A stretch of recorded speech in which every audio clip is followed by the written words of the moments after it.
আখিরাতকে দুনিয়ার বিনিময়ে বিক্রি করে দেওয়া যাবে না, বরঞ্চ দুনিয়া বিক্রি হয়ে যাবে, দুনিয়া শেষ হয়ে যাবে, আখিরাতকে নষ্ট করা যাবে না।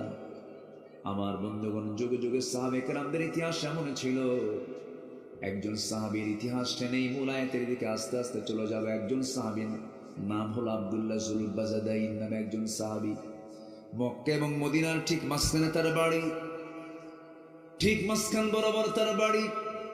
বাবাটা ছোট্টবেলায় দুনিয়া থেকে বিদায় নিয়েছেন, এতিম ছিলেন, চাচার কাছে মানুষ হয়েছিলেন। চাচা তার নামের জমি দলিল করে দিয়েছিল। এতিম ভাতিজা দেখাশোনা করে বড় করেছে। কিন্তু হেদায়েতের মালিক তো আল্লাহ তাআলা। ওই যুবকটা কালিমা পড়ে মুসলমান হয়ে গেছে। চাচার কানে সংবাদ চলে যাওয়ার সঙ্গে সঙ্গে চাচা বলে ফেললো, ভাতিজা শুনলাম তুমি নাকি কালিমা পড়ে মুসলমান হয়েছ। ভাতিজা বলে, চাচা শুনবেন কেন, আপনিও পড়েন কালিমা, আপনার কিসমত খুলে যাবে, দুনিয়াও সুন্দর হবে, আখিরাতও সুন্দর হয়ে যাবে। চাচা বলে, ভাতিজা আমার বাপ দাদার ধর্ম আমি কখনো ছাড়বো না, আমার বাপ দাদার দল আমি ছাড়বো না। এমন লোক আমার দেশে আছে না নাই? আমার বাপ দাদাও সোর, আমিও সোর, আছে কি না? সোরডাঙ্গা আছে না? আছে। আমার বাপ করে গেছে অমুক দল, আমি কি সেই দলকে বাদ দিতে পারি নাকি? এমন চেতনার লোক কিন্তু সমাজে বহু পড়ে আছে, আমরা চোখের সামনে দেখতে পাই। ভাতিজার এমন কথা শুনে চাচা খেপে গেল, রেগে গেল। এক পর্যায়ে বলে ফেললো, ভাতিজা তুমি কি জানো তুমি যে নতুন ধর্ম গ্রহণ করলে ফলাফল কি হতে পারে? ইসলাম মেনে নেওয়ার ফলাফল কি হতে পারে তুমি কি জানো নাকি? সঙ্গে সঙ্গে মুস্কি হাসি মেরে বলছে, চাচা আপনি কি বলবেন জানি না, আমার গোটা দুনিয়ার সমস্ত সম্পদের চাইতে আমার দিন, আমার ইমানটা সবচাইতে বেশি মজবুত, বেশি দামি, আমার কাছে এটাই দামি। তুমি কি জানো সমস্ত সম্পত্তিগুলো আমি তোমার থেকে জোর করে নিয়ে নেব। এবার মুস্কি হাসি মেরে বলছে, চাচা জোর করে নেবেন কেন, আমি আপোষেই দিয়ে দেব, নিয়ে নেন সবকিছু। থাপ্পড় একটা মেরে জমিনে ফেলে দিয়ে ভাতিজাকে বলল, সব দিয়ে দে। সব দিয়ে দিলেন। এক পর্যায়ে বলে ফেললো, তোর গায়ের জামাটাও খুলে দে, গায়ের জামাটাও খুলে দিলেন। এক পর্যায়ে বলে ফেললো, তোর লুঙ্গিটাও খুলে দে, লুঙ্গিটাও জোর করে খুলে নেওয়া হলো। সম্পূর্ণ অনাবৃত থাকলেন, উলঙ্গ থাকলেন। চক্ষু নিম্নগামী করে সোজা দৌড় মেরে মার দরজার কাছে চলে গেলেন। মার দরজায় নখ দিয়ে বলছেন, মা দরজা খুলবে কিন্তু আমার দিকে তাকাবে না, দিন গ্রহণ করেছে চাচা আমার পরনের লুঙ্গিটা পর্যন্ত খুলে নিয়েছে, আমার পরার মতো কোনো কাপড় চোপড়ও নাই, মা আমাকে একটা চাদর দিয়ে দাও, কোনো মতো সতরটা ঢেকে নেই। একটা চাদর দেওয়া হলো, সতরটা ঢাকলেন আর বলছেন, মাস থাকো, আমি বাড়ি ঘর ছেড়ে দিলাম, আমি চলে যাচ্ছি নবীর দরবারে, দুনিয়ার সব ছাড়বো কিন্তু নবীর দরবার আমি ছাড়বো না। আস্তে করে তিনি রওনা দিলেন। সেই সময় ছিল শীতকাল। কি কাল ছিল বলেন? শীতকাল। আরব দেশে বছরে 1 থেকে 2 মাস পর্যন্ত প্রচন্ড শীত থাকে। সেই শীত আমার দেশে হয় না, প্রচন্ড হাড় কাঁপানো শীত। সেই শীতের ভিতরে ওই সাহাবী শুধুমাত্র একটা চাদর শুধু পরনে ছিল, চাদর, গায়ে কোনো কাপড় চোপড় ছিল না। এই খালি গায়ে শর্ট একটা চাদরটা দিয়ে কোনো মতো সতরটা ঢেকে নাভি থেকে হাঁটুর নিচ পর্যন্ত ঢেকে নিয়ে শূন্য নগ্ন দেহে রওনা দিয়েছেন। পায়ে হেঁটে হেঁটে শত শত মাইল পার হয়ে নবীর দরবারে পৌঁছে গেলেন। যখন পৌঁছে গেছেন সেই সময় ফজরের সময় হয়ে যাচ্ছে, এমন একটা সময় দরজায় নক করলেন। দরজায় নক করার সঙ্গে সঙ্গে আমার নবীজি দরজা খুলে দেখেন থরথর করে কাঁপতেছে একজন যুবক। আমার নবীজি কিচ্ছু বললেন না, সোজা ভিতরে চলে গেলেন। আমার নবীজি তার নিজের গায়ে দেওয়া বরকতি জুব্বা 2টা তার হাতে দিয়ে বললেন, ও যুবক আগে জুব্বা পড়ে এরপর কথা বলা শুরু করো। জুব্বা তার হাতে দিয়ে দিলেন, জুব্বা পড়ে ফেললেন। রাসূল বলছেন, তোমার কি খবর, তোমার কি পরিচয়, তোমার কোথায় বাড়ি, সব তিনি খুলে বললেন। আমার রাসূল শুনতেছেন আর চোখের পানি ফেলে ফেলে কাঁদতেছেন। আরে দুনিয়া বিক্রি করে কেমন কে জান্নাত কিনে নেয়, কেমন করে জান্নাত কিনে নেয়, যেরকম সুবহানাল্লাহ। দুনিয়া বিক্রি হয়ে গেছে কিসের বিনিময়ে? জান্নাতের বিনিময়ে। আমার নবীজি বললেন, তোমার নাম কি? আব্দুল উজ্জা না, তোমার নাম আব্দুল্লাহ? শুনেছি, সবকিছু শুনলাম, টেনশন করো না, টেনশন করো না। তোমার চাচা তোমাকে বস্ত্রহীন করেছে, আর আমি আমার গায়ের জুব্বা আমি তোমার দিয়া তোমাকে বস্ত্রওয়ালা বানায় দিলাম। জুব্বা পড়ো, যাও। আহলে সুফার সদস্য বানায় দিলেন। আহলে সুফার সদস্য হয়ে গেলেন। জোরে জোরে কোরআন তেলাওয়াত করেন তিনি। তার জোরে তেলাওয়াতটা অন্য সাহাবীদের জন্য বিব্রত হচ্ছে। এটা মনে করে নবীর কাছে এসে বলছেন, ইয়া রাসূলুল্লাহ, নতুন এক যুবক ছেলে ইসলাম কবুল করার পরে এত জোরে জোরে কোরআন পড়ে আমাদের অসুবিধা হয়, একটু আস্তে আস্তে আপনি বলে দিলে পরে সে আস্তে আস্তে কোরআন তেলাওয়াত করতো।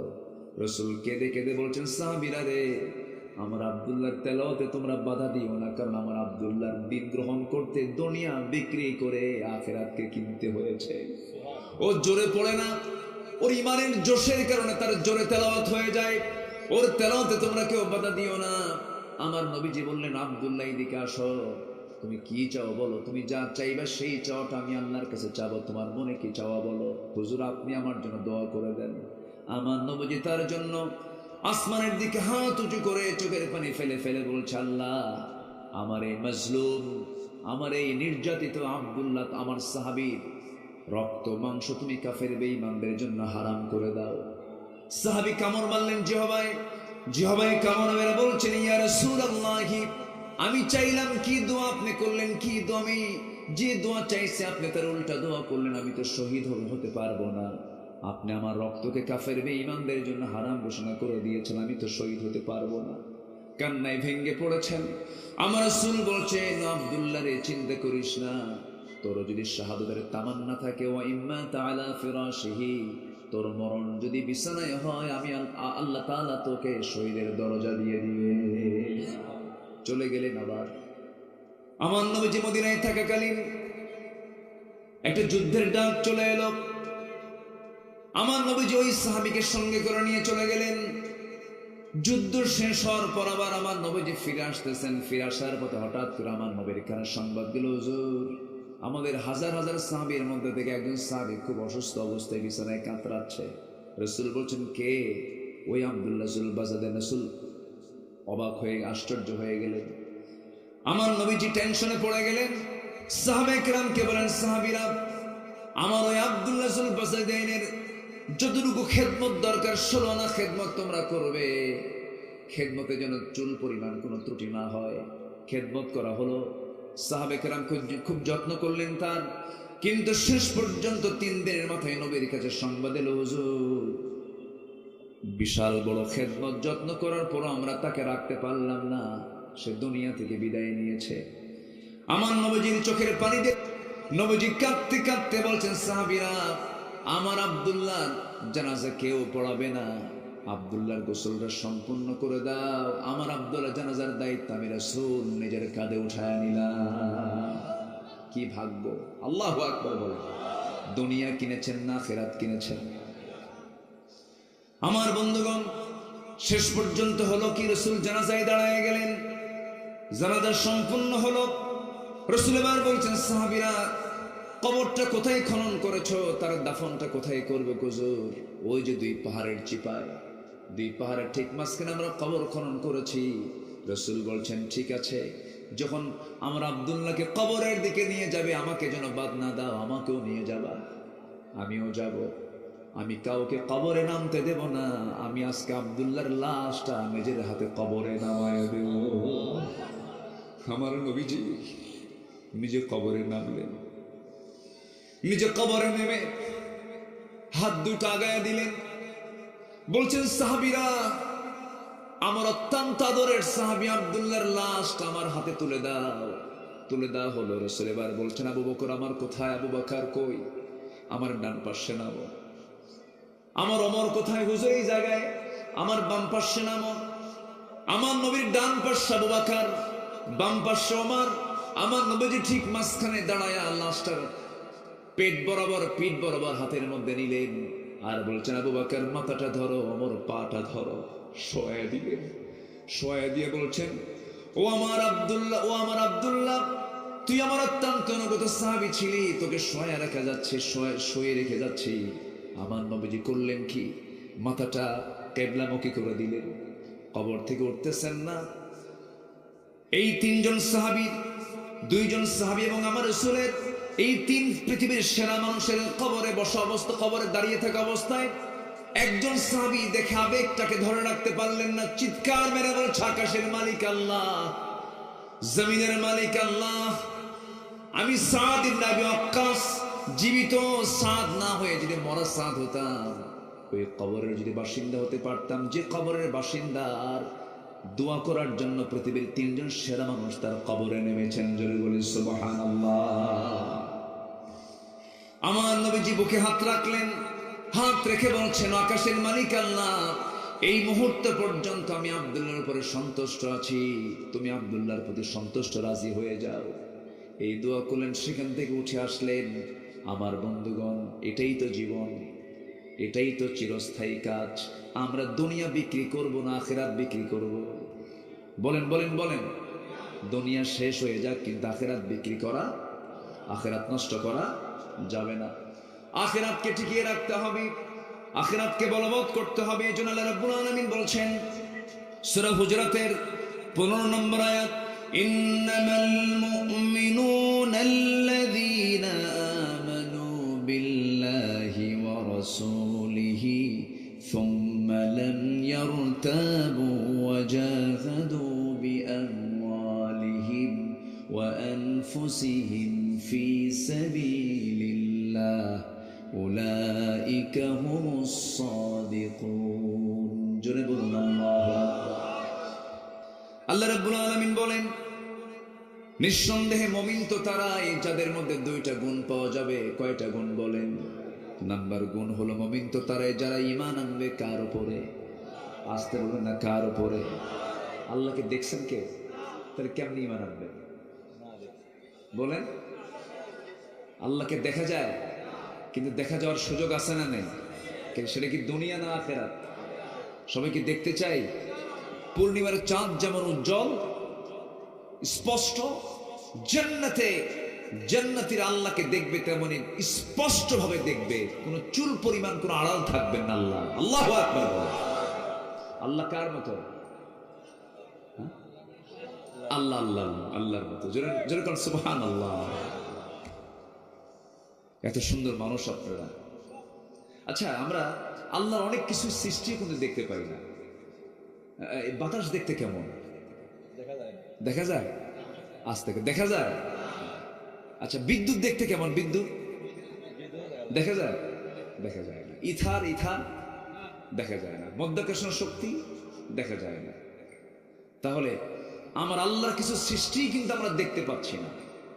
তার আল্লাহর সৃষ্টি যদি কিছু না দেখতে পাই, তাহলে আমরা এই চর্মচক্ষু দিয়ে আমরা আল্লাহকে দেখবো কেন? এই দুনিয়াতে আল্লাহকে দেখার জন্য যে চোখের পাওয়ার দরকার, সেই চোখ দুনিয়াতে আল্লাহ দেন নাই, কিন্তু আখিরাতে আছে না নাই? আছে না নাই?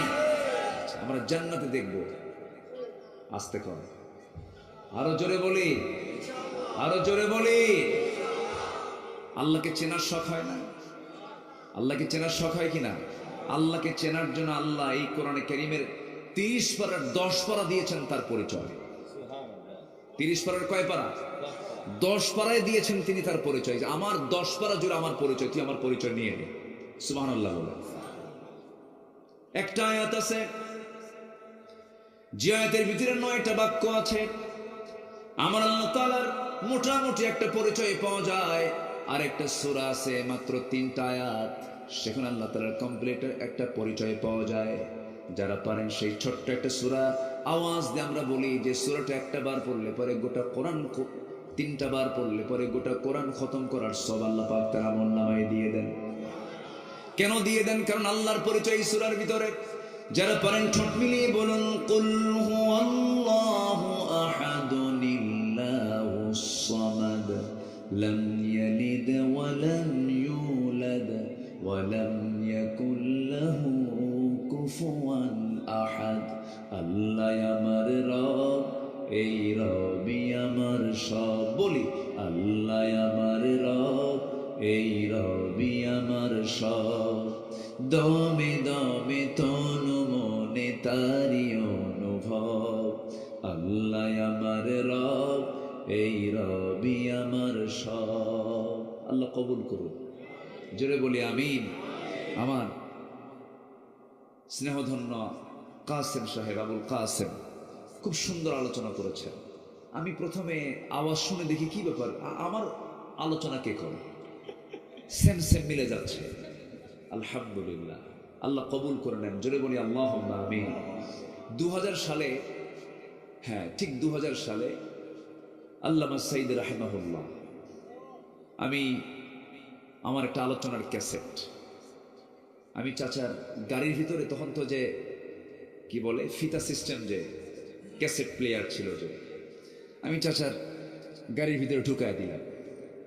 উনি আমার আলোচনা সে সময় শোনেন নাই। উনি সে সময় ডেপুটি স্পিকারের একটা প্রোগ্রাম শেষ করে উনি ফিরতেছিলেন। তো আমি ওনাকে এই আলোচনার ক্যাসেটটা ওনার প্লেয়ারে দিলাম। উনি ওয়ান করেই শুনতেছেন, প্রায় আধা ঘন্টা 1 ঘন্টা ধরে উনি আলোচনা শুনলেন। তো মাঝে মাঝে শোনেন আর মুসকি মুসকি হাসি মারেন। পরে এক পর্যায়ে বলে ফেলতেছে, আমি না তুমি হয়ে গেছে। তো খুব কাছ থেকে দেখেছি, আজ থেকে 25 বছর আগের কথা।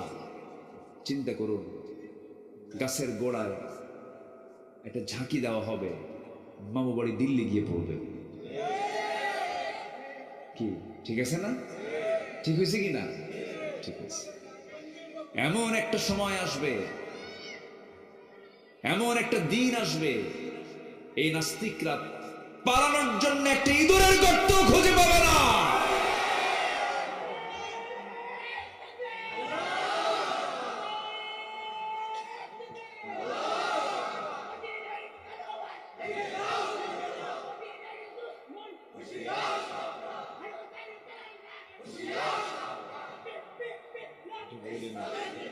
সম্মানিত ভাইরা, তারা কি কোনো গর্ত খুঁজে পেয়েছিল?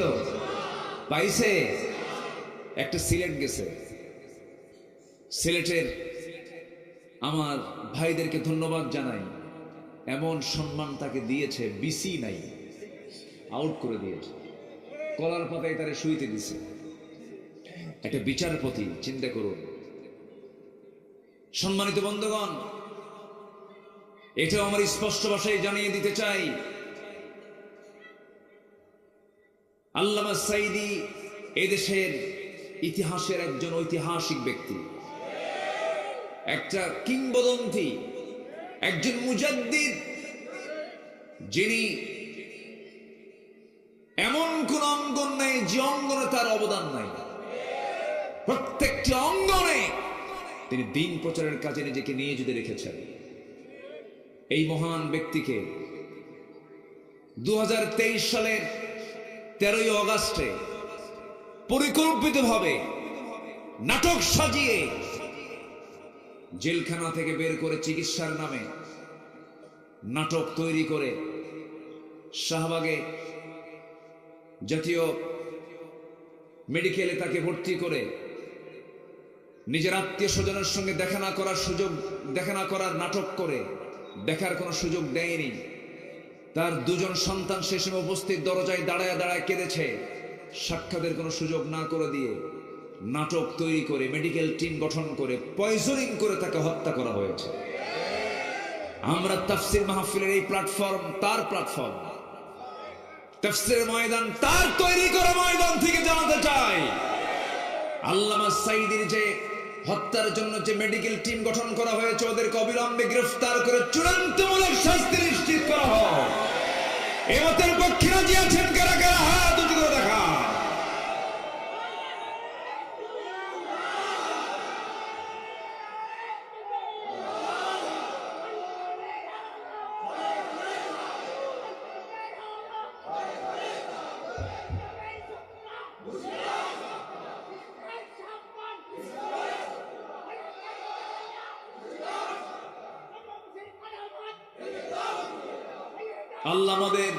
আল্লাহ আমাদের সকল নিয়তকে কবুল করুন, জোরে বলি আমিন। এদেশের শেকড়ে ইসলাম আছে, কেউ ইসলামকে নির্মূল করতে পারবে না। ইসলাম কারো বাবার না। তোমরা কেউ বাপ নিয়ে ব্যস্ত থাকো, কেউ স্বামী নিয়ে ব্যস্ত থাকো, কারো বাবার দেশ কারো স্বামীর দেশ, মাঝখান দিয়ে আমরা শেষ।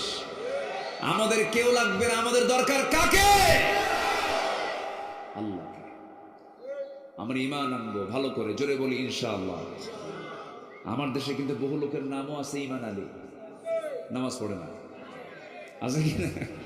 ওই ঈমান আনলে হবে না। নাম হলো রমজান আলী। নাম কি? দুপুরবেলা ভাত খায় রমজান মাস। নাম হলো ফজর আলী, ঘুম থেকে ওঠে 10টার দিকে, হয়েছে ফজরে, নাম রাখছে ফজর আলী, কিন্তু ফজরে সে আর ওঠে না। নাম হলো জামাত আলী, ওইদিকে সে গাজার জামাতে থাকে, নামাজ নাই। নাম হলো আতর আলী, পকেটে গাজার গন্ধ। নাম হলো বাদশাহ মিয়া, ভিক্ষা করে। নাম কি? বাদশাহ মিয়া। নাম হলো খোকা মিয়া, বয়স হলো 80 বছর, খোকা মিয়া। তো নাম দিয়ে তো কাজ হবে না, লাগবে হচ্ছে আমল। নাম কি লাগবে? কি বলেন তো? আমলহীন ইমানের কোনো মূল্য নাই, আবার ইমানহীন আমলের কোনো মূল্য নাই। ইমানও দরকার, আমলও দরকার। আল্লাহ রাব্বুল আলামিন এখানে একই কথাই বলছেন, ইন্নামাল মুমিনুনাল্লাযীনা আমানু বিল্লাহি ওয়া রাসূলিহি সুম্মা লাম ইয়ারতাবু। যারা ঈমান আনবে আল্লাহর উপরে, নবীর উপরে, সন্দেহ ছাড়া। কি ছাড়া বলেন? এই সন্দেহ দূর করার জন্য জ্ঞানের দরকার আছে না নাই? আসতে বলবেন না, আছে না নাই? আল্লাহর সৃষ্টি যদি আমরা এই চোখে না দেখতে পাই, আমরা আল্লাহকে দেখতে পাবো কেমনে? নাস্তিকরা কয় আনসিন ইজ নাথিং। কমিউনিস্ট পার্টির নেতা এই কুষ্টিয়াতেও আছে, কিন্তু এখন ভিতরে, এখন কোথায়? ভিতরে ইনু মিনু সব ভিতরে ঢুকে আছে, খুব লাফালাফি করছে, সব কিছু করেছে। আমার বন্ধুগণ, তাদের থিওরি হলো আনসিন ইজ নাথিং, যা দেখা যায় না, বিশ্বাস করা যায় না। কিন্তু আপনি তো নিজের মার পেটের মধ্যে 10টা মাস ছিলেন, আপনি দেখেন নাই, কিন্তু মাকে বিশ্বাস করে নিয়েছেন। এরপরে আপনি বাতাসকে বিশ্বাস করে নিয়েছেন, আপনি বিদ্যুৎকে বিশ্বাস করে নিয়েছেন না দেখে। যদি না দেখে বিশ্বাস না করেন, আপনাকে বিদ্যুৎ লাগায় দিলে টের পাবেন। আমার বন্ধুগণ, আল্লাহকে না দেখে বিশ্বাস করতে হবে, এটাই হলো ঈমান। না দেখা, যেটা দেখা যায় না তার শক্তি সবচেয়ে বেশি হয়। বাতাস দেখা যায় না, কিন্তু শক্তি কম না বেশি? ইথার অনেক শক্তিশালী, মধ্যাকর্ষণ শক্তি অনেক শক্তিশালী। আল্লাহ রাব্বুল আলামিন বলছেন, আল্লাযীনা ইউমিনুনা বিল গায়ব ওয়া ইউকিমুনাস সালাতা ওয়া মিম্মা রাযাকনাহুম ইউনফিকুন। জোরে বলি আল্লাহু আকবার। ঈমানটাই শুরু হয়েছে আগে অদৃশ্য দিয়ে, দেখা যাবে না আল্লাহকে, কিন্তু আল্লাহকে তুমি একদিন পেয়ে যাবে। তুমি যদি 1 হাত আল্লাহর দিকে আগাও, আল্লাহ তোমার দিকে 10 হাত আগাবেন। তুমি যদি আল্লাহর দিকে হেঁটে হেঁটে যাও, আমার আল্লাহ তোমার দিকে দৌড়া দৌড়া যাবে। আল্লাহ আমাকে জান্নাত দিতে চান, আল্লাহ আমাকে মাফ করে দিতে চান। দুনিয়ার কোন থানায় যদি একবার আমার নাম কালো তালিকায় চলে যায়, সারা জীবন আমি যদি ভালো কাজও করি, হজ করে আসলাম, ভালো মানুষ হয়ে গেছি, থানার ওই কালো তালিকায় নামটা সারা জীবন থেকে যায়। কিন্তু বান্দারে, যত গুনাহ করিস না কেন, যত পাপ করিস না কেন, একবার যদি তওবার মতো তওবা করে যদি আল্লাহর পথে একটাবার আসতে পারিস, আমার আল্লাহ তাআলা জাহান্নামের তালিকা থেকে তোর নামটা মুছে দিয়া তোর নামটা আল্লাহ রাব্বুল আলামিন জান্নাতের তালিকায় তোর নামটা আল্লাহ রাব্বুল আলামিন তুলে দেয়। আমার প্রতি দয়া বেশি কার? আমি আল্লাহকে বেশি ভালোবাসি না আল্লাহ আমাকে বেশি ভালোবাসেন? আল্লাহ আমাকে বেশি ভালোবাসেন। এই জন্য আল্লাহকে সবচেয়ে কাছে টানতে হবে, আল্লাহর প্রতি বিশ্বাস আস্থাটা সবচেয়ে বেশি থাকতে হবে। এই জন্য দুনিয়াবি জীবনে আখিরাতের প্রস্তুতি নেওয়ার জন্য 15টা কাজ আমরা শিখে যাব। কয়টা কাজ শিখবো আমরা বলেন? 15টা কাজ আমরা শিখে যাব। পয়েন্ট ছাড়া কোনো কথা বলি নাই জীবনে, একটু পয়েন্টগুলো আজকে শিখে যান। আজকে আলোচনা সম্পূর্ণ আজকে এই বছরে নতুন করছি, বসে বসে আজকে চিন্তা করেছি আজকে চুয়াডাঙ্গাবাসীকে কি শোনাবো, স্টাডি করে মঞ্চে উঠেছি। একটু মনোযোগ দিয়ে কথাগুলো শোনেন। 1 নাম্বার কাজ হলো ঈমান আনবো কার উপরে বলেন? আজকে কার উপরে? সন্দেহ নিয়ে না দ্বিধাহীন? সন্দেহ না দ্বিধাহীন? দ্বিধাহীন। আপনাদের সঙ্গে কথা বলে আমি খুব মজা পাই, জানেন, আপনাদের ভাষাগুলো বইয়ের ভাষার মতো। বলি আলহামদুলিল্লাহ। এই যে দ্বিধাহীন বললাম, সন্দেহ বললাম, এগুলো কথা অনেক এলাকায় বুঝি না। আর আপনারা যা বলেন আমরা বুঝি না, এত সহি শুদ্ধ ভাষা আপনাদের। বলি আলহামদুলিল্লাহ। আমার তো মনে হয় বলা হয় যে বাংলার উৎপত্তি হয়েছে নদিয়া থেকে। নদিয়াতে স উচ্চারণ করতে পারে না, সালাম দিতে না আসসালামু আলাইকুম হয় না, সুবহানাল্লাহ পড়া সুবহানাল্লাহ। নদিয়ার চেয়েও আপনাদের এই কুষ্টিয়ার ওই অঞ্চল না, কুমারখালী, খোকসা, ওগুলো প্যাঁচ লেগে গেছে, গেদা বা কি যাও এরকম টানটুন মারে না, এরকম আছে না, এরকম টানটুন মারে। চুয়াডাঙ্গার সাথেও কিন্তু কুষ্টিয়ার মিল নাই। চুয়াডাঙ্গা আর হচ্ছে কি বলে না, চুয়াডাঙ্গার সাথে আরেকটা আছে মেহেরপুর, মেহেরপুর, মেহেরপুর, চুয়াডাঙ্গার মেহেরপুর, এই দুটো অঞ্চলের ভাষাটা একদম বইয়ের মতো ভাষা। বলি আলহামদুলিল্লাহ। যশোর যাবেন একটু সমস্যা আছে, সাতক্ষীরার সমস্যা আছে, নোয়াখালীতে কোনো সমস্যা নেই। আচ্ছা সমস্যা আছে, এ কিটা কয় হাসা নেই, হ্যাঁ বহুত, মানে তাদের মধ্যে আবার প্যাঁচ বেশি। আর সিলেট তো কথাই নেই, সিলেট তো আরো জটিল ভাষা। খিতা খবর বাল্লা নেই, খিতা মাতমাতলা রে বা, এই একটা জটিল ভাষা। তো যাই হোক, আপনাদের ভাষাগুলো খুব সুন্দর। আমরা আল্লাহকে বিশ্বাস করেছি, সন্দেহ না দ্বিধাহীন, কোন দ্বিধা নিয়ে, সন্দেহাতীত, একদম কোনো সন্দেহ রাখা যাবে না আমার আল্লাহ আছেন না নাই। এই বিশ্বাস তৈরি করার জন্য কোরআনের 3 ভাগের 1 ভাগ পরিচয় কার? সূরা ইখলাস পড়লাম, এখন একটা আয়াত আছে, যে আয়াতটা হলো সমস্ত আয়াতের শ্রেষ্ঠ আয়াত। আল্লাহু আকবার বলো। তাও কাকে নিয়ে? আস্তে করে কাকে নিয়ে? আল্লাহকে নিয়ে। যে দোয়াটা পড়লে পরে বাড়িতে চোর ঢুকবে না,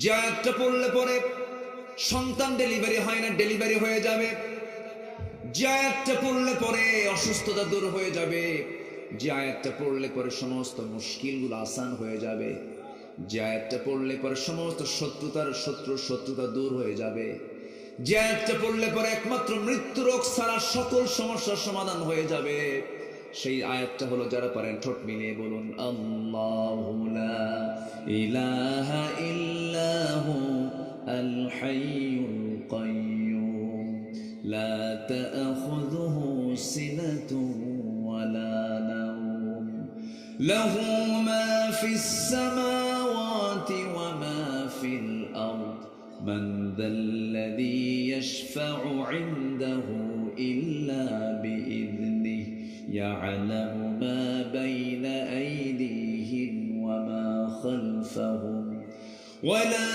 يحيطون بشيء من علمه إلا بما شاء وسع كرسيه السماوات والأرض ولا يؤوده حفظهما وهو العلي العظيم জোরে বলুন আল্লাহু আকবার। এই একটা আয়াত, শ্রেষ্ঠ আয়াত এটা।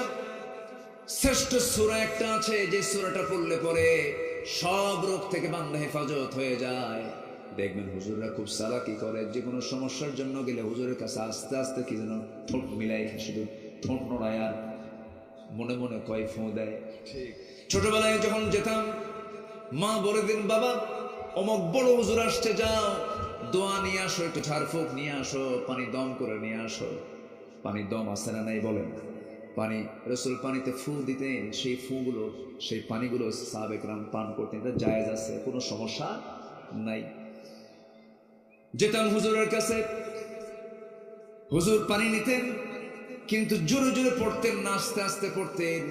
কিন্তু এই রহস্যটা বড় যখন হলাম তখন টের পাইলাম, মনে মনে যা কিছু পড়ে সব আমার আপনার সবার জানা, তার নাম হচ্ছে আলহামদুলিল্লাহি রাব্বিল আলামিন। এটা যদি জোরে জোরে কয় তখন কি আর হুজুরের কাছে কেউ যাবে? আমার বন্ধুগণ, আমার ভাইয়েরা, আমারা বললাম আমাকে করতে হবে, আমার অসুখের জন্য, আমার সমস্যার জন্য আমাকে তেলাওয়াত করতে হবে। আপনার সন্তানকে আপনার গড়ে তুলতে হবে। আপনার জানাজা আপনার সন্তান পড়াবে না, ভাড়াটে হুজুর নিয়ে আসবেন? কি বলেন বলেন বলেন? সন্তানকে নিয়ে সন্তান জানাজা পড়াবে, সন্তান এমন করে বড় করবেন। বহু ডাক্তার দেখেছি, বহু ইঞ্জিনিয়ার দেখেছি, বহু সচিব দেখেছি, বৃদ্ধ বয়সে বৃদ্ধাশ্রমে গিয়ে বসে আছে, ডাক্তার বাবা, ডাক্তার ছেলে, ইঞ্জিনিয়ার ছেলে সময় নেই বাপকে দেখার জন্য, মাকে সময় দেওয়ার সময় নাই। সেই বৃদ্ধা মা, সেই বৃদ্ধ বাপকে বৃদ্ধাশ্রমে রেখে আসছে। অনেক ডাক্তার, অনেক ইঞ্জিনিয়ারের বাপ মা স্থান পায় না সন্তানদের কাছে। কেন, কি জন্য পায় না? এর মূল কারণ হলো কোরআনের জ্ঞান তাদেরকে দেওয়া হয় নাই। বড় ডাক্তার হয়েছে কিন্তু আদর্শ ডাক্তার হতে পারে নাই, বড় ইঞ্জিনিয়ার হয়েছে কিন্তু আদর্শ ইঞ্জিনিয়ার হতে পারে নাই, বড় নেতা হয়েছে কিন্তু আদর্শ নেতা হতে পারে নাই। আমার বন্ধুগণ, একটু কান লাগাবেন, যেহেতু বিষয়টা যখন চলে আসলো, সন্তান যার ঘরে ঘরে আছে, প্রথম নিয়ত করবেন আগে সন্তানের সিনার মধ্যে কি তুলে দিবেন বলেন? আজ তো হলো না, কি তুলে দিবেন? কোরআনটা তুলে দিতে হবে। আল্লাহর কসম করে বলি, যে সিনার মধ্যে কোরআন থাকে সেই সিনায় শয়তান ঢোকে না। আল্লাহু আকবার বলেন, জোরে বলি আল্লাহু আকবার।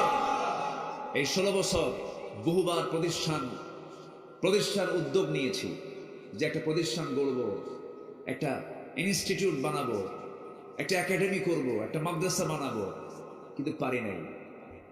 শুধু বারবার এরা বলতো একটা কথা, মাদ্রাসার দিকে তাকালে বলতো এটা হচ্ছে জঙ্গিবাদের প্রজনন কেন্দ্র। যেরকম নাউজুবিল্লাহ। আপনাদের দোয়ায় আমি আমার নিজ উদ্যোগে একটা প্রতিষ্ঠান আমি শুরু করেছি। সবাই দোয়া করবেন আল্লাহ তাআলা যেন এই প্রতিষ্ঠান থেকে যুগ শ্রেষ্ঠ আলেম যেন আল্লাহ পাক তৈরি করে দেন। জোরে বলি আল্লাহুম্মা আমিন। এটা প্ল্যান নিয়েছি কেন? একটা জাতির স্থায়ী পরিবর্তন করার জন্য শিক্ষার বিকল্প কিছু নাই। এই জাতিকে ধ্বংস করার জন্য 16 বছর তারা নাস্তিক চেতনার বুদ্ধিজীবী দিয়ে তারা কারিকুলাম সাজিয়েছিল। বছরের শুরুতে তারা ট্রান্সজেন্ডারকে ঢুকিয়েছিল। বছরের শুরুতে শিক্ষকদেরকে তারা হাঁসের ডাক শিখিয়েছিল। কি মনে আছে না আপনাদের? আমরা সবকিছু চেঞ্জ করার আগে আমরা শিক্ষার সিস্টেমটাকে আগে চেঞ্জ করব। জোরে বলি ইনশাআল্লাহ, আর জোরে বলি ইনশাআল্লাহ। যদি আদর্শ শিক্ষার যদি বিপ্লব হয়ে যায়, ঘরে ঘরে যদি হাফেজ তৈরি হয়, ইসলামী দ্বীন শিক্ষায় যদি শিক্ষিত হতে পারে, ইসলামী চেতনা যদি লালন করতে পারে, সিনার মধ্যে যদি তাওহীদের চেতনা লালন করতে পারে, কোন বাতিল শক্তি জমিন আর মাথা উঁচু করে দাঁড়াতে পারবে না।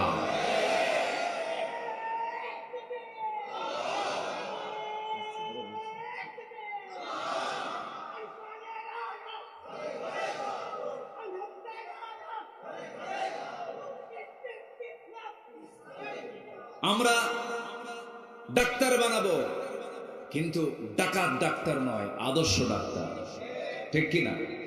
আমরা ইঞ্জিনিয়ার বানাবো, রড চুরি করা নয়, আদর্শ ইঞ্জিনিয়ার বানাবো। জোরে বলে ইনশাআল্লাহ। পৃথিবীর কোন শিক্ষাই ইসলামের বাইরে নয়। পৃথিবীর সকল শিক্ষা ইসলাম, যদি সেটা ইসলাম দিয়ে পরিচালিত হয়, ঠিক কিনা? বুয়েট কি ইসলাম না? আস্তে কর। বুয়েট যেখানে ইঞ্জিনিয়ারিং পড়ানো হয়, বুয়েট ইসলাম। মেডিকেল কি ইসলাম না? ইসলাম। সবই ইসলাম। জেনারেল আর ইসলামী, এটা ভুল কথা। পৃথিবীর সকল শিক্ষা ইসলাম, সেটা যদি মানবতার কল্যাণে হয়, ঠিক কিনা?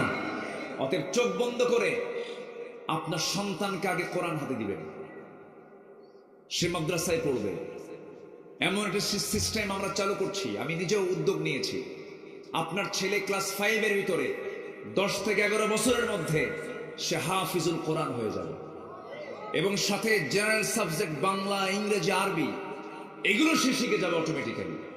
সে সুন্দর তেলাওয়াত শিখবে আন্তর্জাতিক মানের, তার সে বাচন ভঙ্গি, সেই স্পিকিং পাওয়ার তার থাকবে, সুন্দর করে ঢেলে সাজা। সে নাটক করবে, ইসলামী নাটক করবে, অভিনয় শিখবে, ইসলামী অভিনয় শিখবে। এরপরে এই সন্তানটা ক্লাস 5 যখন পার হলো, সে যদি চায় যে আমি মেডিকেলের দিকে যাবে, ইঞ্জিনিয়ারিং দিকে যাবে, হ্যাঁ সে চলে যাবে। সে কোনো সাবজেক্ট নিয়ে অনার্স পড়বে, ইংলিশ নিয়ে পড়বে, কোনো সমস্যা নাই। কিন্তু একটা বিল্ডিং এর আগা মজবুত করা দরকার না গোড়া মজবুত করা দরকার? ইসলাম আগে একটা বিল্ডিং মজবুত করার জন্য আগা দরকার না আগে গোড়া দরকার?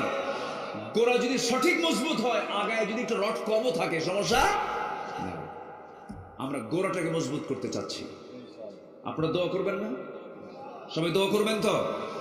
আমরা আমাদের চিন্তাগুলো শিক্ষা উপদেষ্টার কাছে, ধর্ম উপদেষ্টার কাছে আমরা যাচ্ছি, ঘন ঘন বসছি, আমরা পরামর্শ দিচ্ছি। ইনশাআল্লাহ কোন নাস্তিকের বাচ্চাকে আর সুযোগ দেওয়া হবে না। জোরে বলেন ইনশাআল্লাহ। সম্মানিত ভাইরা, এক নাম্বার কেবল হলো আমরা আখিরাতকে সাজাবো আমরা 15টা গুণ দিয়ে। কয়টা গুণ দিয়ে বলেন? এক নাম্বার হলো ঈমান দিয়ে। কি দিয়ে বলেন? ঈমান দিয়ে। নাম্বার 2 হলো তাকওয়া দিয়া। কি দিয়া? তাকওয়া। এই ওঠে কে ধরেন তো, ওই যে একজন উঠতেছে, বসেন, মুরব্বী না? ও আচ্ছা, এইদিকেও আসছে, এটা কাম সারছে। সেই দিন আমার এক মাহফিলে এরকম চেয়ার ফাঁকা, হঠাৎ করে এক পাগল এসে বসে গেছে। কোন দিক দিয়ে আসছে? এখন দেখি সব জায়গায় দেখি এই ভিডিওটা সবাই দেখতেছে। এসে বসে আমার দিক তাকায় আছে। তো সবাই তো তাকে ধমকাচ্ছে। আমি বললাম কোনো ধমক নাই, কিচ্ছু বলা যাবে না, ও পাগল। বসায় দিলাম, সুন্দর করে ওয়াজ শুনতেছে। এক পর্যায়ে দেখি রাতের বেলা ও রঙিন চশমা চোখে দিয়ে আছে, আর সবাই এখন ওর দিক তাকায় আছে। আমি বললাম তুমি যেমন চশমা লাগাইছো, এখন তো জাতির নজর তোমার দিকে। সম্মানিত ভাইয়েরা, সম্মানিত বন্ধুগণ, আপনারা মাহফিল এসেছেন, আমি খুবই খুশি হয়েছি। এই জান্নাতে চেহারাগুলো আল্লাহ পাক আমাকে দেখার সুযোগ করে দিয়েছেন। বলি আলহামদুলিল্লাহ, জোরে বলি আলহামদুলিল্লাহ। 15টা গুণ আমরা অর্জন করে যাব। এক নাম্বার হলো ঈমান, নাম্বার 2 হচ্ছে তাকওয়া, নাম্বার 2 কি বলেন তো? তাকওয়া। তাকওয়া মানে হচ্ছে আপনি যদি কোনো বাঁশঝাড় দিয়ে যান, বাঁশঝাড়ের ভিতর দিয়ে যান, চোখ বন্ধ করে দৌড় মারবেন না আগে হাত বের করবেন? আগে কি বের করবেন? হাত বের করবেন। হাত বের করে আপনি করবেন কি? ওই বাঁশের সঙ্গে লাগানো কঞ্চিগুলো, ডালপালাগুলো আস্তে আস্তে সরায়া দিয়া দেখে শুনে চলে যাবেন। কেন যাবেন তা? এর কারণ হলো যদি আপনি চোখ বন্ধ করে চলে যান তাহলে আপনার চামড়াগুলো ক্ষতিগ্রস্ত হয়ে যাবে, আপনার গোটা শরীর ক্ষত বিক্ষত হয়ে যাবে। তেমনি জাগতিক করে যে সওয়াবটা হয়, আল্লাহ রাব্বুল আলামিন তাকে সেই পরিমাণ সওয়াব তার আমলনামায় দিয়ে দেন। বড় মুজাহিদুল নফসের বিরুদ্ধে জিহাদ করা, আমি তাকালাম না, একবার তাকাবেন গুনাহ হবে না। হঠাৎ করে নজরে চলে গেছে, একবার তাকালে মাফ, দ্বিতীয়বার তাকালে পাপ হয়ে যাবে। আজ থেকে প্রায় 18 বছর আগে কোন এক মাহফিলে বললাম একবার তাকালে গুনাহ হয় না, একবার তাকালে মাফ হয়ে যায়। একবার এক যুবক পাশে থেকে দাঁড়ায় বলে, হুজুর আপনি বললেন একবার তাকালে সওয়াব পাওয়া যায়, একবার তাকালে গুনাহ হয় না, তাহলে এক নজরে 1 ঘন্টা একতালে তাকালে কি গুনাহ হবে নাকি? দেখছেন? জোরে করে নাউযুবিল্লাহ। আল্লাহ তো আপনার নিয়তটা বুঝবেন। এই জন্য হারাম কাজে যাওয়া যাবে না। আজকের মাহফিলে বহু মা বোন আসছেন, মা বোনদেরকে বলবো পুরুষদের চোখ থেকে আপনার বাঁচতে হবে। পুরুষদের চোখ হলো এমন একটা চোখ, বদ নজর। কি নজর বলে? বদ নজর। আপনি অসুস্থ হয়ে যাবেন, আপনার ঈমানটা নষ্ট হয়ে যাবে, আপনার কারণে যুবকের ঈমানটা নষ্ট হয়ে যাবে। আবার কিছু অসভ্য স্বামী আছে, বিয়ে শাদী হওয়ার পরেও দেখবেন স্বামী স্ত্রী, স্বামীর জন্য স্ত্রী, স্ত্রীর জন্য স্বামী। কিন্তু কিছু স্বামী আছে বউকে ব্যক্তিগত সম্পদ না মনে করে জাতীয় সম্পদ মনে করে। চুয়াডাঙ্গা মনে হয় নাই? আসতে বলবেন না, আছে না নাই? বউটাকে দেখায়, সবাইকে দেখায়, গণহারে আছে না, দেখায় আর বলে দেখতে আমার বউটা কেমন রে দেখতে, আছে নাকি? এরকম আছে নাকি? এবং ও তাই না? আচ্ছা, যে বাজার করতে না? আচ্ছা, তো মানে এমন দেখায় মানে কারোর যেন নজর না বাদ পড়ে। এখন একটা আপডেট হুন্ডা যেগুলো আছে R15 লেটেস্ট ভার্সন, তো এই হুন্ডাগুলোর আবার প্যাসেঞ্জার সিট হলো নিচতলা না দোতলা, আর ড্রাইভিং সিট হলো নিচতলা। ড্রাইভিং সিট কি? নিচতলা। তো নিচতলায় ড্রাইভার থাকে, অর্থাৎ স্বামী থাকে, আর উপরতলায় বউকে বসায় দেয় যেন জাতির দেখতে যেন অসুবিধা না হয়। আচ্ছা, হুন্ডায় চড়ায় দিল। হুন্ডা যখন চালাবে, হুন্ডার আওয়াজ তখন ইদানিং কম। আগে যে হোন্ডা কোম্পানির যে হোন্ডাগুলো ছিল সে খুব ফটফট ফটফট আওয়াজ হতো, সবাই শুনতো যে একটা হোন্ডা যাচ্ছে। এখন আবার হোন্ডার আওয়াজটা আছে একটু কম, মেশিনগুলো আলাদা সিস্টেম। এই আওয়াজ যদি না পায় তাহলে জাতি দেখবে কেমনে? যেদিক দিয়ে হাওয়া বের হয়, ধোঁয়া বের হয়, ওটার নাম কি? ওটা খুলে ফেলে। ওটা খুললে আওয়াজ হয় ছোট না বিকট? বিকট। বিকট আওয়াজ যখন যেখানে হয় সেদিকে নজর জাতি যায় কিনা বলেন? তো ওই জাতির নজর যেন ওইদিকে যায়, স্যালেঞ্জার খুলে ফেলছে। এখন তুই তাকাবি না কেন? একদিকে আওয়াজ আর একদিকে বউটা উলঙ্গ, তাও আছে একতলায় না দোতলায়? একটা মারছে একদম দর্শনা থেকে একদম চুয়াডাঙ্গা পর্যন্ত। এক টানে এমন টান মারছে, সবাই তো হা করে তাকায় আছে, এ কি যায় এটা। দিল, জাতিকে দেখায় দিল। সন্ধ্যার আগ দিয়ে নদীর কূলে দাঁড়ায়া, পদ্মার পাড়ে দাঁড়ায়া, এখন বউটাকে সুন্দর করে লাল শাড়ি দিয়া, অর্ধলগ্ন করে, মাথার চুল ছেড়ে দিয়া, ঠোঁটে লাল লিপস্টিক লাগায়া দিয়া, কপালে একখান টিপ লাগায়া দিয়া, আর গালগুলে কি আটা ময়দা লাগায়া দিয়া, সাজগুজ কইরা 16 Pro Max আইফোন, মানে নর্মাল ফোন দিয়ে তো ছবি ক্লিয়ার হবে না, একদম আপডেট ফোন দিয়ে একটা ছবি তুলে ফেসবুকে পোস্ট করিয়া লেখে ক্যাপশন, প্রিয় ভাইয়েরা আসুন আমার বউটাকে সবাই মিলে জামাতের সাথে দেখি। জোরে কোন নাউজুবিল্লাহ, জোরে বলি নাউজুবিল্লাহ। এরকম জনহিতৈষী, জনদরদি কিছু চরিত্রহীন লম্পট আছে না নাই? আসতে বলবেন না আছে না নাই?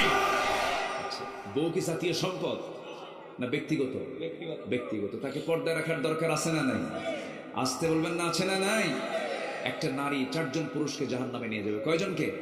4 জনকে নিয়ে যাবে। এখানে 4 জনই বসে আছে, এখানে 4 জনই বসে আছে। বড় ভাইকে জাহান্নামে নিয়ে যাবে, স্বামীকে জাহান্নামে নিয়ে যাবে, বাবাকে জাহান্নামে নিয়ে যাবে, এরকম করে বড় ছেলেকে জাহান্নামে নিয়ে যাবে। এই জন্য বড় ছেলে হিসাবে, স্বামী হিসাবে, বাবা হিসাবে, ভাই হিসাবে সবার দায়িত্ব আছে না নাই? এটা খেয়াল করতে হবে। আল্লাহ তাআলা মেয়েদেরকে সৌন্দর্য দিয়েছেন, সেই সৌন্দর্যের প্রশ্রয় তারা পরপুরুষকে দেখাবে না, স্বামীকে দেখাবে। তারা সুন্দর করে সাজগুজ করবে, তারা কোনো সমস্যা নাই। কিন্তু পরপুরুষকে দেখানো যাবে না। মার্কেটিং যদি করতেই হয় একা যাওয়া যাবে না, সাথে স্বামীকে নিয়ে সাথে যেতে হবে। হ্যাঁ, আপনি যদি পারবেন তো পর্দার নিয়ম রক্ষা করে স্বামীকে নিয়ে যাবেন, কোনো সমস্যা নাই। আমার নবীজি মেয়েদের কণ্ঠের আওয়াজটাকেও পর্দার আওতাভুক্ত করে দিয়েছেন। মেয়েরা যখন কথা বলবে নিক্কণ সুরে না, ডাইরেক্ট কথা বলবো। কুলনা কওলাম মারুফা। এমনকি মেয়েরা যখন কথা বলতে নেবে পরপুরুষের সঙ্গে মুখের মধ্যে নখ ঢুকায় দেবে। কি ঢুকায় দেবে বলেন? এগুলো হচ্ছে তাকওয়া। এগুলো কি তাকওয়া? মুখের মধ্যে নখ ঢুকায় দেবে। কথা যেন এলোমেলো হয়ে যায়, কথার মধ্যে যেন কোনো সৌন্দর্য না থাকে। কিন্তু আজকে দুঃখজনক হলো সত্য, মোবাইলটা বন্ধ। দুঃখিত, এই কথাটা পুরুষ কয় না মহিলা কয়। লিফটে চড়বেন, লিফটে 2nd ফ্লোর 1st ফ্লোর, পুরুষ কয় না মহিলা কয়। মহিলা বলে। আবার কোনো রিসেপশনে, কোনো একটা অফিসে ঢুকবেন, কর্পোরেট বিল্ডিং এ ঢুকবেন, সেই জায়গায় মূল ফটকে দাঁড়ায় আছে পুরুষ না মহিলা? চুল ঢাকা না চুল খোলা? চুল খোলা। যদি কেউ ঢুকতে নেয়, ঢোকার সঙ্গে সঙ্গে একটা সালাম বার, আসসালামু আলাইকুম, কি আছে কিনা বলেন, সালাম কালাম দিয়া সিহারা দেখাইয়া সিহারা বিক্রি করে মাসে মাসে বেতন নেয়। মেয়েরা কি চাকরানি না রাজরানী? মেয়েদের মর্যাদা ইসলাম কি দিয়েছে? চাকরানি না রাজরানী? কিন্তু আজকে মেয়েরা কি? চাকরানি। পুরুষরা হলো চাকর। পুরুষরা কি? পুরুষরা নারীর চাকর। পুরুষরা নারীর কি বলেন? পুরুষরা নারীর কি? মেয়েরা হজে যাবে, সাথে যাবে কে? স্বামী নাই, কে যাবে? বাবা নাই, কে যাবে? চাচা নাই, কে যাবে? মামা। বলেন, মামা নাই, কে যাবে? নিজের ছেলে নাই, ভাতিজা যাবে। কি আছে না নাই? অপশন আছে না নাই? কেউ না কেউ তার চাকর হবে। কোন নারী একা যেতে পারবে না, তার সঙ্গে হেল্পার থাকবে। হেল্পার হলাম আমরা, আর তার হলো মালিক। আল্লাহু আকবার বলেন। ওরা কয় না, আমরা হেল্পারই থাকবো, আমরা রাজধানী থাকবো না, আমরা চাকরিনী হয়ে যাবো। মার্কেটে যায় কি ঢং ঢং করে চলে যায়। মাথার চুল ছেড়ে দেওয়া, চোখ সাজানো, নাক সাজানো, মুখ সাজানো, মাথা থেকে পা পর্যন্ত সাজগুজ কইরা, 3 পিস কইরা, সাইড একটা ভ্যানিটি ব্যাগ নিয়া, হাই হিল লাগায়া, পেন্সিল হাই হিল লাগায় চলতেছে। একদম চলে গেল মার্কেটে। স্বামীকে এক ধমক দিয়া কই, তুমি কি মার্কেট বুঝো? তুমি তো কচু বুঝো। শাড়ির দাম নিয়ে আসো, 300 টাকার শাড়ি তুমি 3000 টাকা দিয়ে নিয়ে আসো। ধমক একখান মেরে বউকে রেখে সন্তান স্বামীর কোলে দিয়া বলে, বউ সন্তানটা রাখো, 1.5 বছর বয়স, তুমি দুধ খাওয়াও। স্বামীকে দুধ খাওয়ানোর দায়িত্ব দিয়ে চলে গেছে মার্কেটে। এমন বউ আছে না নাই? আসতে বলবেন না আছে না নাই? চলে গেছে মার্কেটে যায়া দোকানদারের সামনে ঠ্যাঙের উপরে ঠ্যাং তুলে দিয়া বসে দোকানদারকে লক্ষ্য করে বলে, ভাইয়া একটা শাড়ি দেখানো যাবে কি? কি সুন্দর তার বাচন ভঙ্গি দেখছেন, শব্দ চয়ন কি, ভাইয়া মানে চাচা কবে না। দোকানদার তো শব্দ শুনে শীত হয়ে পড়ছে, শাড়ি একখান বের করে নিচের গায়ে লটকা দিয়ে বলে, আপা এই শাড়ি কিন্তু আপনাকে দারুণ মানাবে। ওটা আরেক লুচ্চা, বদমাইশ আছে না নাই? ওই সময় সতর্ক যে থাকবে সেই হলো মুত্তাকি, তার নাম হলো তাকওয়া। তার নাম কি? তাকওয়া। তাকানো যাবে, দেখা যাবে, যাবে না। তাহলে জান্নাতের হুর মিস হবে। জান্নাতের কি কি মিস হবে? হুর মিস হয়ে যাবে। জান্নাতের হুর কিন্তু পচা দশা না। কি বলে, লাম ইয়াতমিসহুন্না ইনসুন ক্বাবলাহুম ওয়ালা জান। জান্নাতের হুরগুলো এমন হবে যাকে কোনোদিন কোনো ইনসান এবং কোনো জিন স্পর্শ পর্যন্ত করে নাই। আল্লাহু আকবার বলে, কেউ দেখেই নাই। এরকম হুর আল্লাহ পাক জান্নাতের মধ্যে রেখে দিয়েছেন। নেবেন না? সুবহানাল্লাহ। আস্তে কিচ্ছু কয় না, নেবেন না? আপনারা নেবেন না? এটা বুড়া চাচাও কে নেবে? বুড়া চাচা দেখেন, যদি চাচি বা দাদি যদি জানে খবর আছে কিন্তু,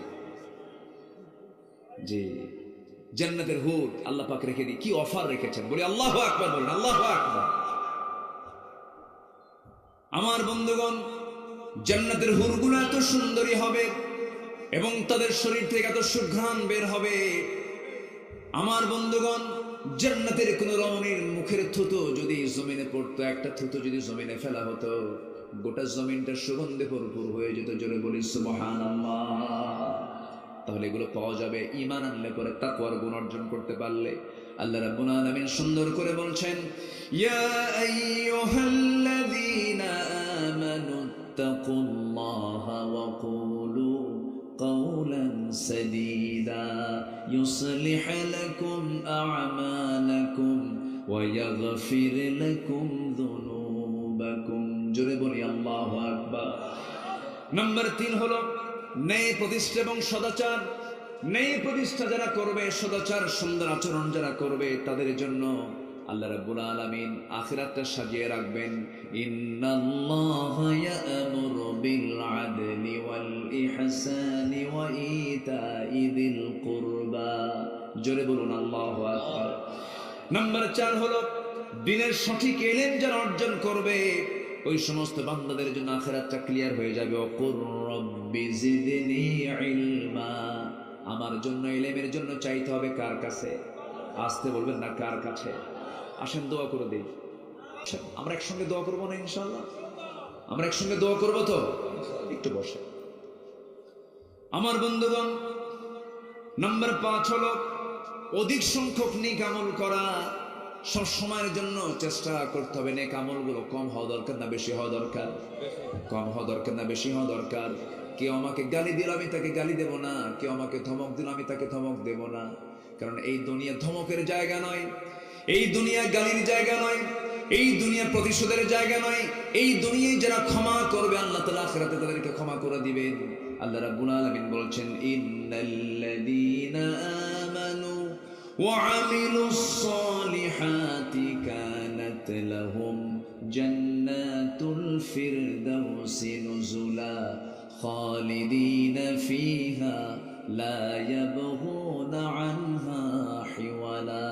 জোরে বলুন আল্লাহু আকবার। আমার বন্ধুগণ, নেক আমল তো অবশ্যই করতে হবে। তার আগে সবচেয়ে বড় বিষয় হলো ঈমানটা মজবুত রাখতে হবে। ঈমানটা মজবুত রাখতে গেলে ঈমান ধ্বংস করার জন্য শত্রু চক্র আছে না নাই? শয়তান চক্র আছে না নাই? ঈমানটা আনতে গেলে বাধা কিছু কিছু আসবে। পরিবারের বাধা আসবে, সমাজের বাধা আসবে, বিভিন্ন হুমকি ধামকি আসবে। বিভিন্ন হুমকি ধামকিকে সবকিছুকে ওভারকাম করতে হবে, রক্তচক্ষুকে ওভারকাম করতে হবে। আমার বন্ধুগণ, একজন মহিলার কথা এই মুহূর্তে আমার মনে হয়ে গেল, যে মহিলাকে আল্লাহ রাব্বুল আলামিন এত বড় মডেল বানিয়ে দিয়েছেন কোরআনে কারীমের মধ্যে। তার নামে আল্লাহ রাব্বুল আলামিন বিশাল একটা ঘটনার অবতারণা করেছেন এবং সেই মহিলাকে আল্লাহ তাআলা এত দামি মহিলা হিসেবে ঘোষণা করেছেন যে কিয়ামত পর্যন্ত তার দোয়াটা আল্লাহ রাব্বুল আলামিন এই দুনিয়ার কিয়ামত পর্যন্ত সমস্ত মানুষের জন্য তার দোয়াটা কোট করেছেন কোরআনের ভিতরে। জোরে বলে সুবহানাল্লাহ। সেই মহিলাটা ছিলেন হলো একজন কাফেরের, একজন অসভ্য, অসামাজিক, একজন জালিমের বউ তিনি ছিলেন। একজন কাফেরের বউ তিনি ছিলেন। সেই কাফেরটার নাম ছিল হলো ফেরাউন। সবাই নাম শুনছেন তো নাকি? সেই ফেরাউনের বউটার নাম কি বলেন? বলেন কি নাম? আসিয়া। কি জোরে জোরে বলতেছেন? তাহলে কি পরিচিতি তিনি অর্জন করেছেন? এই যে ফেমাস তিনি হয়েছেন ইমানের কারণে। কিসের কারণে বলেন? ইমানের কারণে। দুনিয়াতে ফেমাস হয় দুইটা দিক থেকে, এটা সুখ্যাতি আর এটা কুখ্যাতি। ফেরাউনকে চেনে না এমন কোন লোক দুনিয়াতে আছে নাকি? ফেরাউনকে চেনে না? তো এটাও তো তার একটা নাম, কিন্তু সুনাম না দুর্নাম? সুনাম না দুর্নাম? দুর্নাম। ফেরাউনকে চেনে সবাই কেন? আসিয়ার কারণে। আসিয়াকে চেনে কেন? ফেরাউনের কারণে। একজন একদিকে সবচেয়ে ভালো, আবার আরেকদিকে সবচেয়ে খারাপ, কিন্তু তারা ছিল দুই ঘরের না এক ঘরের? বলেন বলেন, এক ঘরের। কিন্তু ইমানদারের জীবনটা হলো গচি মাছের মতো, বাইম মাছের মতো।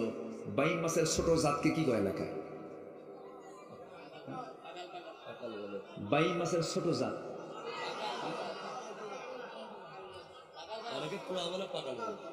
পাকাল, পাকাল তুয়া। ওরে কাম সারছে, এই তো আমি নতুন শুনলাম। আচ্ছা, হ্যাঁ, বাইম মাছ বসবাস করে হলো কাদার ভিতরে, কিন্তু কাদা তার গায়ে লাগে না। আসিয়ার বসবাস ছিল কাদার ভিতরে। কার ঘরে? কার ঘরে কাদা লেগেছে? শিরিক ছোঁয়া করেছে? স্পর্শই করে না।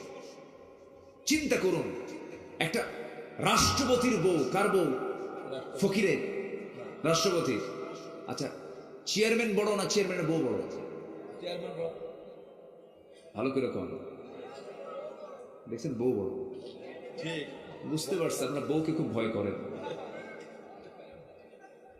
বউরে আমিও ভয় করি। বউকে না ভয় করলে সংসারিত হবে না, উপায় নেই। যত বড় আপনি, যত বড় দাপুটে লোক হন না কেন, একটা লোকের কাছে কাইত আপনার হতেই হবে, সেটা হচ্ছে স্ত্রী।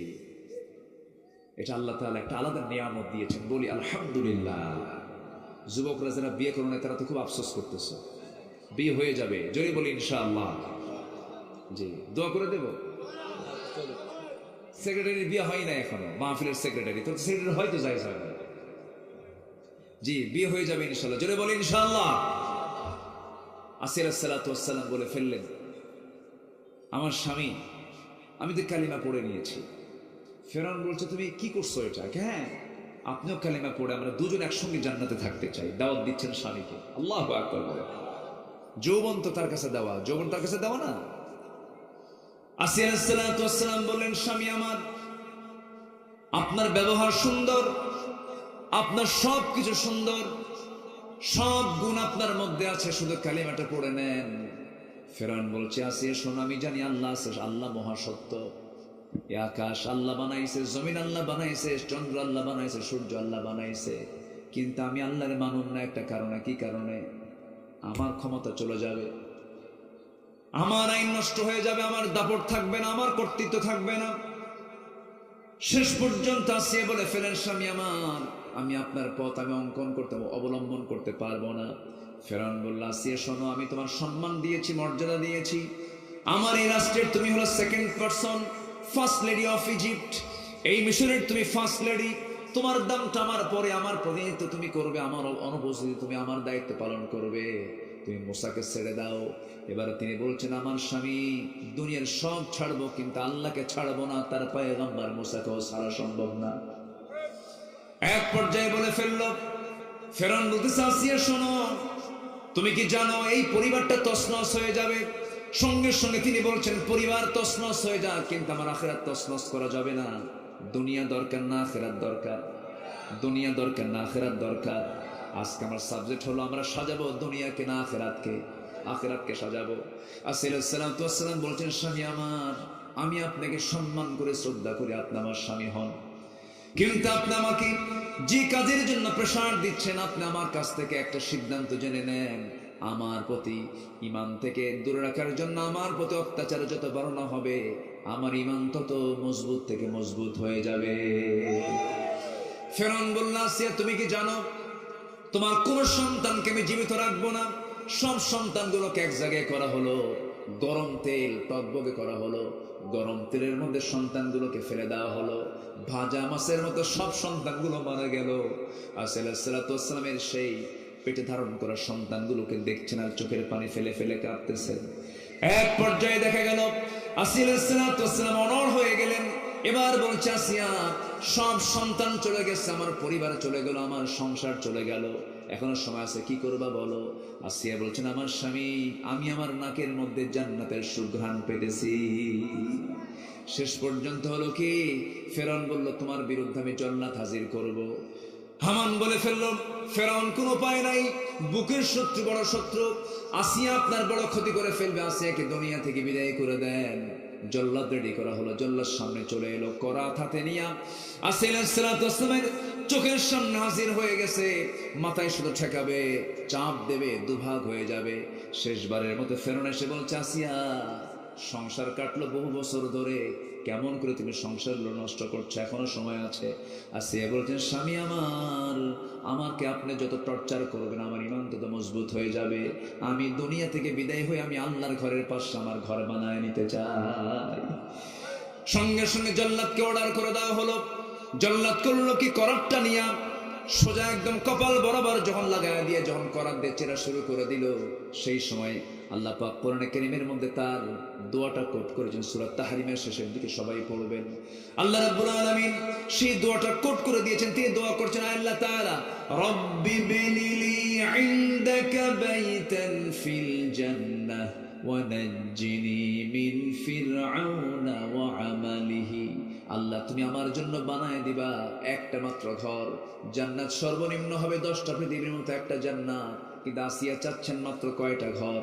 একটা ঘর চাচ্ছেন। আল্লাহকে কত কাছে টেনেছেন, আল্লাহকে দোয়া করছেন, আল্লাহর কাছে ডাকতেছেন, আল্লাহকে বলছেন, আল্লাহ তুমি আমার জন্য একটা মাত্র ঘর শুধু দিবা জান্নাতের মধ্যে, সেই ঘরটা আমি হওয়া চাই কোনো ঘরের সাথে নয়, তুমি আল্লাহ তোমার ঘরের দেওয়ালের সাথে। আমি তোমার সঙ্গে থাকতে চাই, তোমার পাশে থাকতে চাই। তুমি আমাকে ফেরাউনের অনিষ্ট থেকে বাঁচাও, এই সমস্ত অপকর্ম থেকে তুমি আল্লাহ আমাকে বাঁচায় দিয়ে আমাকে তোমার কাছে তুলে নাও। আমি তোমার নিবেদিতা বান্দা বান্দি হতে চাই। আল্লাহ তার দোয়া কবুল করলেন। কিয়ামত পর্যন্ত তার দোয়াটা সবার জন্য আল্লাহ রাব্বুল আলামিন বানায় দিলেন। জোরে বলি সুবহানাল্লাহ। ঈমানটা আনবো, ঈমানটা মজবুত রাখবো। আমার বন্ধুগণ, নেক আমলকে বাড়ায় ফেলবো। নাম্বার 6 হলো ধৈর্যের পরিচয় দিতে হবে। নাম্বার 7 হলো আল্লাহর প্রতি ভরসা রাখতে হবে। নাম্বার 8 হলো দুনিয়াবি ভোগ বিলাসে মত্ত হওয়া যাবে না। নেতৃত্বের একটা লোভ আছে না নাই বলেন? আসতে বলবেন না, আছে না নাই? এই সমস্ত দুনিয়াবি লোভের কাছে আমরা যাব না, তবে সৎ নেতৃত্বের আবার দরকার আছে না নাই বলেন? আছে। ওয়ামা হাযিহিল হায়াতুদ দুনিয়া ইল্লা লাইবু ওয়া লাহাব ওয়া ইন্নাদ দারাল আখিরাতা লাহিয়াল হায়াওয়ান লাউ কানু ইয়ালামুন। জোরে বলুন আল্লাহু আকবার।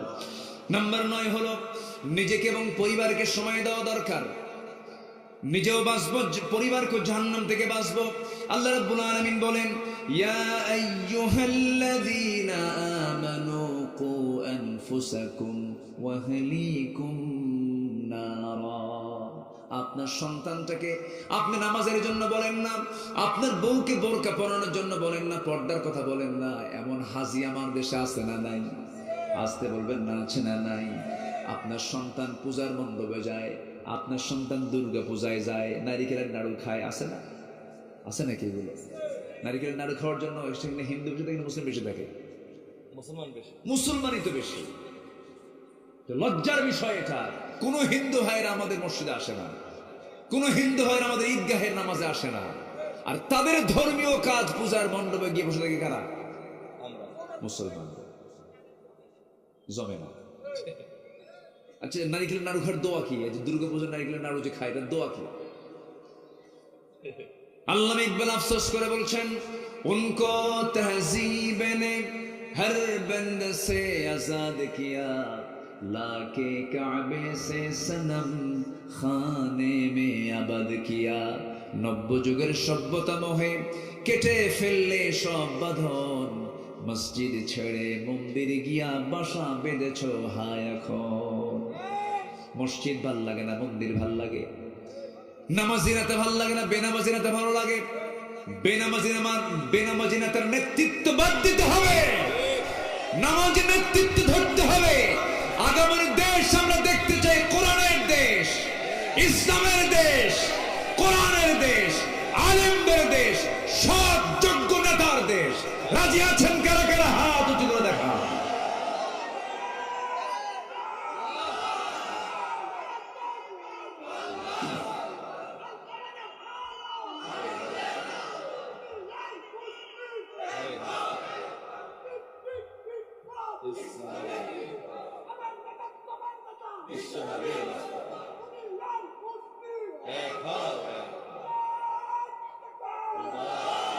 আল্লাহ কবুল করেন, জোরে বলি আমিন।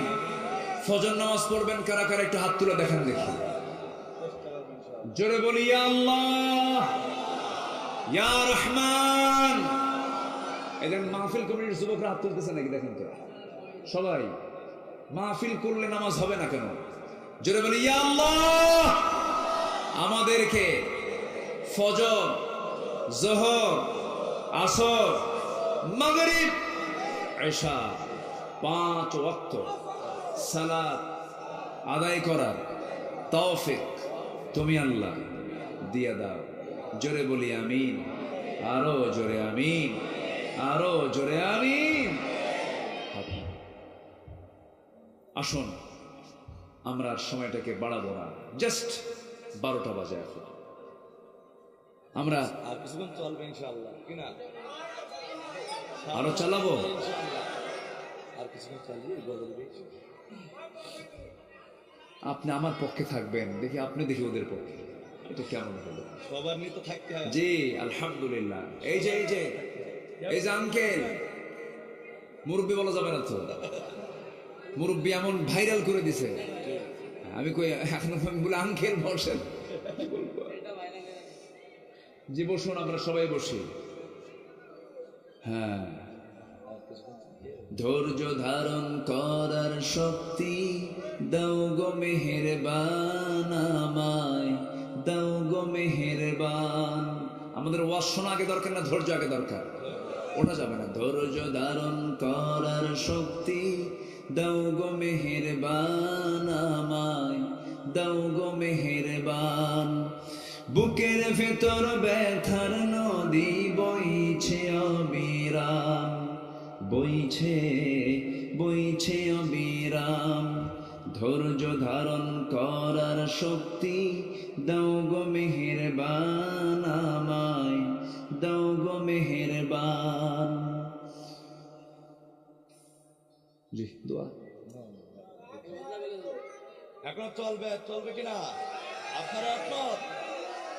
একমত? আলহামদুলিল্লাহ, এত সুন্দর। শরীফ ভাই কই? আপনিও শুনবেন? ভদ্র মানুষ, 60 সেকেন্ড। আল্লাহ কবুল করুন। কিন্তু ফজরের গুরুত্ব কম না বেশি বলেন তো? হ্যাঁ, যারা নামাজি না তাদের জন্য একটু পেরেশানি কাজ করে। সব দিকে আমরা খেয়াল করব। হ্যাঁ হ্যাঁ, ফজর পড়েই যাবেন? ঠিক আছে, আপনারা ফজর পড়ে যান, আমি চলে যাই। কোরআন তেলাওয়াত আর একটা গজল বলি। জি আলহামদুলিল্লাহ। জি এই তো পেয়েছি, যতটুকু শুনেছি আমরা আমল করব। বসেন, একটু মেহরবানি করে বসুন। কেউ উঠে এই বিশৃঙ্খল পরিবেশ তৈরি করবেন না, এটা খুব আদবের খেলাফ। কিন্তু আমরা দোয়াটা সম্পূর্ণ করে যাব, জোরে বলি ইনশাআল্লাহ। তবে আজকে আমি খুবই খুশি হয়েছি আপনাদের উপরে, একটা লোক ওঠেন নাই আলোচনার মধ্যে, বলি আলহামদুলিল্লাহ, এটা ভালো দিক। আলহামদুলিল্লাহ আলহামদুলিল্লাহ। জি আপনাদের থানার নাম কি জানো? দামুর হুদা। দেখেন থানার মধ্যে কোরআন শরীফের নাম আসছে হুদা। এটা কি হুদা? এটার নাম কি বলেন? হুদা। আল্লাহ এই হুদাকে ধরার তৌফিক দাও দামুর হুদাবাসীকে, জোরে বলি আল্লাহুম্মা আমিন। জি ছোট্ট একটা তেলাওয়াতের মধ্য দিয়ে আমরা শেষ করে দেবো ইনশাআল্লাহ। তেলাওয়াত শুনবেন? গজল শুনবেন? হ্যাঁ যাবে, কিছু লোক তো যাবেই, আটকানো কঠিন। একটা টাইম হয়ে গেলে তখন একটু 12টা বাজলেই তখন এই যে এই যে এই যে জি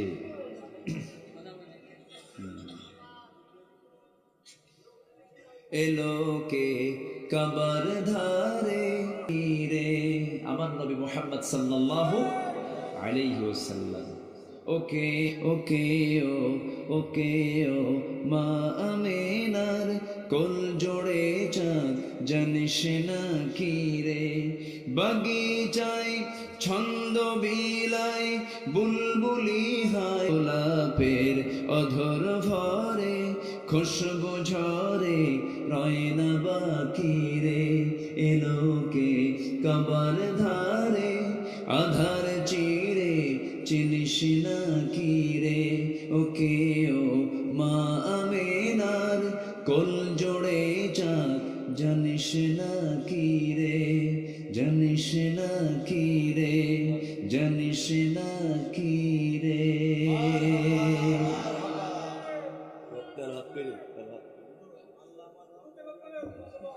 এটা বলতে হবে, এটা বলেন ভাই।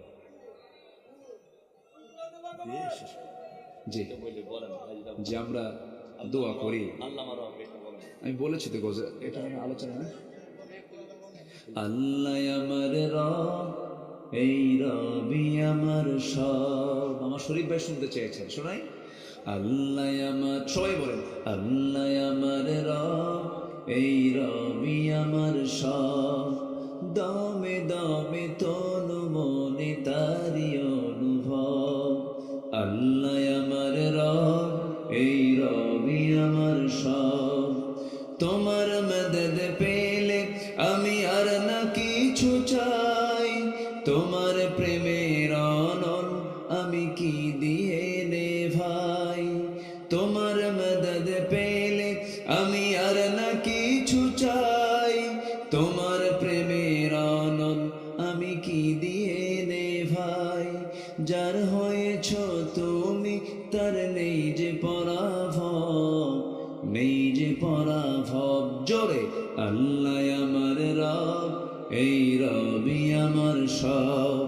আল কোরআনের পথ, এই পথই আসল পথ। অন্য পথে অন্য মতে নেই যে রহমত। আল্লাহ আমার রব, এই